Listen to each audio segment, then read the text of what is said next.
Hello friends, രാവിലെ നേരത്തെ എൻ്റെ ഫ്രഷായി ടീ സ്നാക്സും കഴിച്ച് നമ്മൾ പോകുന്നത് മീഷ്ടപ്പുലിമല ട്രക്കിങ്ങിനായിരുന്നു. പോകുന്ന വഴിയിൽ നീലക്കുറിഞ്ഞി പൂത്ത് കണ്ടായിരുന്നു.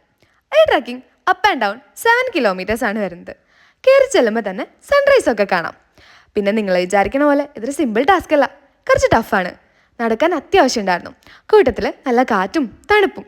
അങ്ങനെ എല്ലാ മലയും താണ്ടി അവസാനം നമ്മൾ മീശപ്പുലിമലയിലെത്തും. അവിടുത്തെ വ്യൂ ഭയങ്കര കിടലിനാണ് ആൻഡ് സാറ്റിസ്ഫൈങ് കൂടിയാണ്. നമ്മുടെ കോർഡിനേറ്റർ പാത്ത് പറയണ പോലെ ഇതൊരു അച്ചീവ്മെൻറ്റ് കൂടിയാണ്. സൗത്ത് ഇന്ത്യയിൽ തന്നെ സെക്കൻഡ് ലാർജസ്റ്റ് മൗണ്ടൻ പീക്കാണ് മീശപ്പുലിമല. അവിടെ ഇരുന്ന് ആ വ്യൂ ഒക്കെ ഒന്ന് ആസ്വദിച്ച് കുറച്ച് വീഡിയോസും ഫോട്ടോസും ഒക്കെ എടുത്ത് നമ്മൾ നേരെ തിരിച്ചു ക്യാമ്പ് സൈറ്റിലോട്ട്.